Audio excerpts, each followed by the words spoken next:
Good evening, Blue Comet fans. Welcome to halftime for Pittsburgh. And I tell you what, I got one of my favorite people in Chanute here with me today. That would be Mr. Don Epps with the Royster Middle School. Mr. Epps, how you doing, sir? Doing great. Thanks for having me. Oh, man, we thank you for being here. That's for sure, for sure. I'll tell you what, we got a lot of questions I want to ask you about and things like that, but I know you've been here for a few years, so in case people may not know, give us a little bit about your background and how you ended up here in Chanute. Well, I'm an old football coach, and I've been a social studies teacher and a football coach for about the first 15 years of my career. Then I decided to get into administration, and so I coached Fort Scott for a lot of years, and before that, assistant coach at Colgan, and then I had an opportunity to go into Missouri for a few years. And before coming to Chanute, I was the head principal at Diamond, Missouri High School, and so loved it, and just a great place to be, right outside of Joplin. But just had an opportunity to get closer to my family, and so.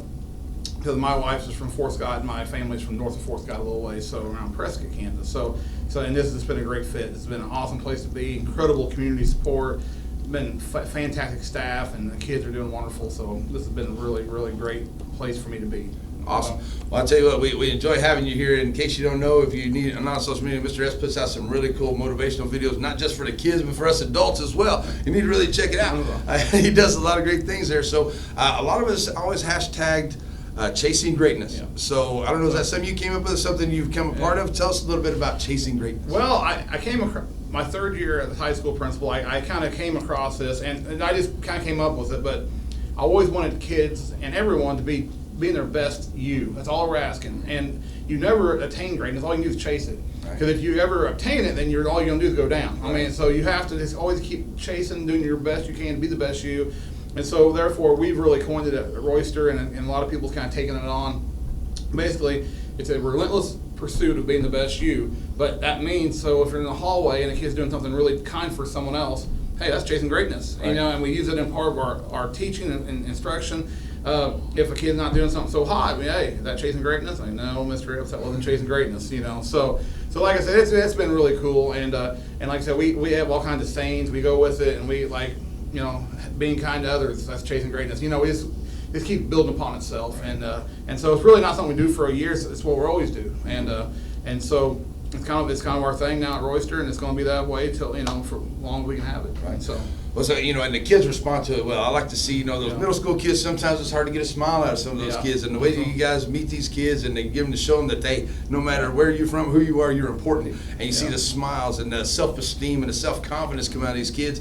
And that's just from having positive people around them all the time. Exactly. We believe in happy students. We believe that happy kids, that translates to happy parents. Right. Okay. So if a kid comes home from school and they talk about positive things that happen at school, then all it's going to be is just more great positive relations at home. Right. Okay.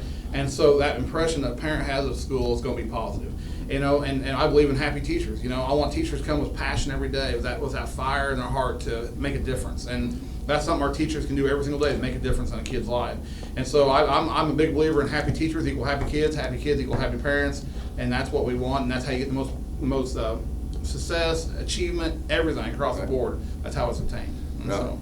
Well, I tell you what, and I know, because I love teachers, and that's the hardest job. They're probably the most underappreciated, underpaid job in the country, and it's not always easy to be like that. You got those kids, and you're wanting to help one kid, and other kids. It's not always easy. So, do you have to have some talks or some things with teachers every now and then just to kind of help keep them going? And so, like I said, I try to have what's called micro visits, and so basically I try to, if the teacher's standing in the hallway between pass break, I try to go up and just visit with them for a few minutes, see how they're doing, if I can help with anything. I go into classrooms so much. When I walk into a classroom, it's like a normal occurrence. So I call myself the ninja, okay? Because I'll be in a classroom for 2 or 3 minutes, and teachers have no idea how you came in. Right. But kids are just used to it. And so if you listen to the needs of the people you serve, they know you care. Right. And if they know you care, they're going to work hard, and they're going to try to be the best they can be. And so, but it's really important to close what we call the caring gap. And the caring gap, basically, if you have purpose, you have pride. If you have pride, you have passion. And so that's what we believe in. And so I do those micro visits with kids. Our teachers do micro visits, and just a constant, parade of visiting, throughout the days, throughout after school, before school.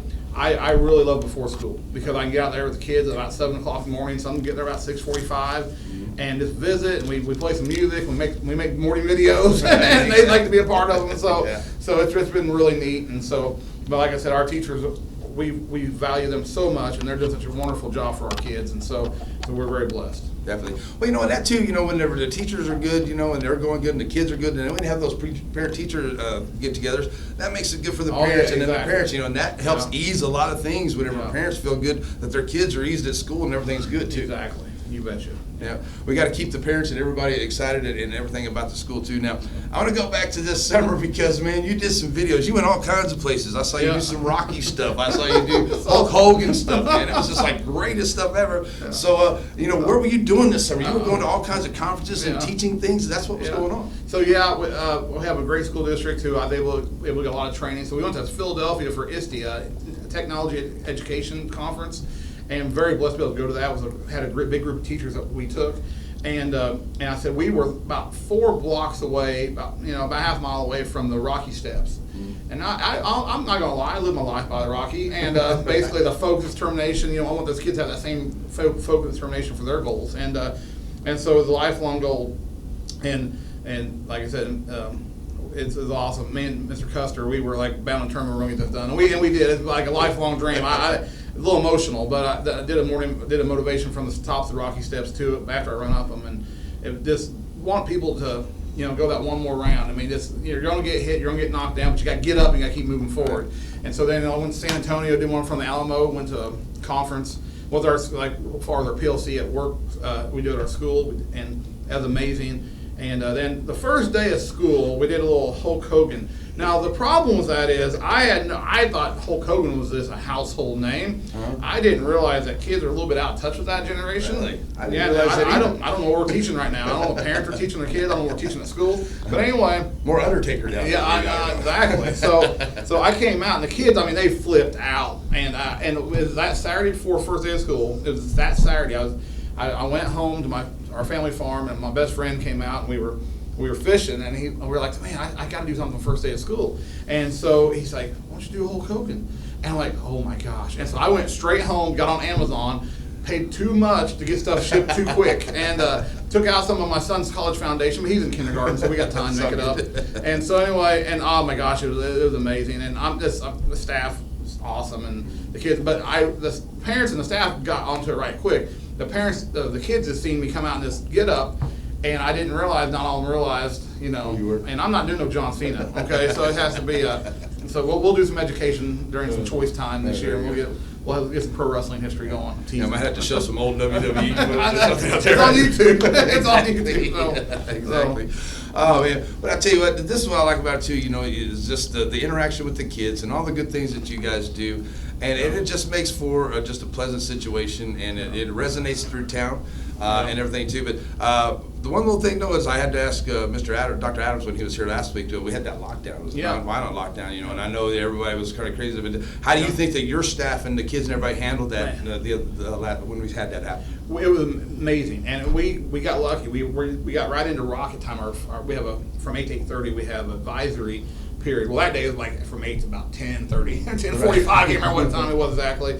But our staff did an amazing job. We had in our staff. That's how we do things at Royster. We flipped it to make it a positive because we had that team building experience inside our advisory periods, our rocket time, and so it was right toward the start of the school year. So teachers really made bonds with the kids. Kids made bonds with each other in those rocket times, and we managed perfectly. We were ready to do lunch in the classrooms if needed, but the building was secure. Everything was safe, and at no point did we ever feel like we was under any kind of a security threat. It's just that we always want to be ready for our weakest moment. Right. And and so like I said, with the lockdown, everyone did a perfect job, and so hopefully it don't happen again, but we're ready if it does. Right. There's nothing wrong with being prepared. That is for sure. Yeah. But as we get through the year here, we're just underway, and the Rocket Sports underway. Girls volleyball. We got football started this week too. So I got some different changes and some coaches there, but you got great coaches, and I see that Rocket volleyball had a huge amount of girls come out. Same thing for football, as I talked to Coach Shields. So that's good to have. When you got those good, inspired kids, they're like, hey, let's be a part of it. I think that's where that comes from, to get those extra kids out there who might not have actually went out first time. Exactly. We want kids to be involved. We believe a kid who's involved will be a part of something bigger than themselves. And so we're a big believer in getting kids involved and tracking kids who are not involved, and making sure that they've got the support they need. But once again, we have really high participation, and we have some really good teams putting on the court and on the football field. And we're very excited. We got, we have all kind of, tomorrow we'll be up at Burlington at a big volleyball tournament up there, a Saturday tournament, and they have some really good brownies, so I'm looking forward to it. And so in the hospitality room. But anyway, Love the hospitality room. Charlie may be coming with me this time. You heard about him last year, so he may be coming with me. But like I said, so we're very excited, and we just want to get kids. We have so many things. We have a huge chess team. I mean, we have 40, 50 kids will come out and play chess after school. We got FCCLA. We have K's Club for young leaders. We have our Stuco doing an amazing job. So we got so many kids doing so many wonderful things, with so many great adults leading them. Right. So I'll tell you what you guys do. You guys do a great job at Royster. Very proud to have you, and the way that you guys do things at 413 brings kids into the high school, makes things easier on this back show and stuff like that when they get here too. But I tell you what, you do a great job. Your staff is awesome. I love Royster, and I know that they get involved in a lot of stuff like the Kids for Christmas program. That they buy a lot of kids get toys and stuff for us. I mean, what's some other programs like that you guys do? So we do it. Royster Gives Back on Veterans Day, and that's going to be a very special day. So we're going to have it's the 100th anniversary of the American Legion Auxiliary, I believe, and so we're going to try to we got some big plans there. We'll be making some announcements on that, so just hold tuned to that. But we have a wonderful Veterans Day program, followed by midday and afternoon we do projects for the community. So we're going to be out working in the community from all the way from, we have the Charlie and Deborah with the transportation department did an incredible job of getting our kids bused where they need it around the community, even out to like the Elks or what, and help pick up trash, or it might be working in yards, it might be going to the senior center. I mean, whatever it might be, it's just, but we're going to be all over town doing good things. So that's one. And we work all through the spring, and then we'll be looking for more. We're in a lot of parades. I mean, we'll be. Mr. Masoner does an incredible job. We got a Royster wagon now, and I once again took a little more money out of my son's college foundation. But once again, he's in debt right now, but we'll work it out. He's always going to be in debt in college. But yeah, my wonderful wife let me buy a wagon, and so we're going to use it to decorate it for floats. And so we got big parades coming up, Lawrence Alley, and the Veterans Day plus the homecoming parade, and might be others too. But we just want to promote what we have going on, promote our kids, and good things happen. Well, I did see something like that where it was like, some kids were doing some work in the community for grades in PE and something like that. I thought something on social media. So that's somewhere kind of how that works out? Yeah, and so we don't have it directly tied, but, well, I'll tell you another cool thing we're doing. With Choice Time, we're actually, and that's what we do. We have our Rocket Time, Choice Time in the mornings. We have kids who can help get intervention time, but it's so, I would say, specialized that we actually have kids actually going to Katy Park like 2 days a week, and they're helping out like Katy Park. They can be picking stuff up, but also they're able to get out and experience some of the things that our rec department provides, like the pickleball courts eventually, and today I saw them on a skate park out there. Yeah, they're running up and down the skate. Yeah, so for extra exercise, and so that leads me into one real quick thing. We're big believers in active schools, and that physical activity helps not only your physical health but your mental health. And so we want to get kids active early in the morning. So we're going to be starting from 7:30, 7:45, activity time. Kids want it. They beg for activity time. Right. So instead of standing around in the commons waiting for the bell to ring in the morning, and usually that's just time we're not much. I mean, our kids do a great job, but kids standing around is not very productive in a lot of ways. So they're going to be getting active in the mornings, and then we're going to translate into time during our choice time and get physically active. And then like every time we test, we'll have these big assemblies where we get kids, we'll get their blood flowing and get them going in the morning. Kids love it, and it's really paid dividends for us. And so it's one of our 4 focuses of our school. Awesome. I'll tell you what, you guys do a great job. A lot of things going. Keep the kids interactive. That's what you got to do. You got to do that too. All right. Well, we're getting ready for the second half here. And Mr. Epps, I know you got a lot of things. We appreciate you being here. But before we let you go, you got to give me a Go Blue Comets. Oh, Go Blue Comets. Go right. For Coach Frizzell, baby. I'm a big fan. That's it. All right. Well, I'll tell you what, we appreciate you being here, and we hope everything continues to work good. Anything we can do to help you guys at any point, you let us know, and have a great day. Hey, thank you, Larry Parris. You do so much for our community. Thank you. I appreciate it. I love doing it. I love being a part of this community like you guys do. I tell you that. All right. Well, we're getting ready for the second half. The guys are coming back to the field on your Home for the Blue Comets, C95.3.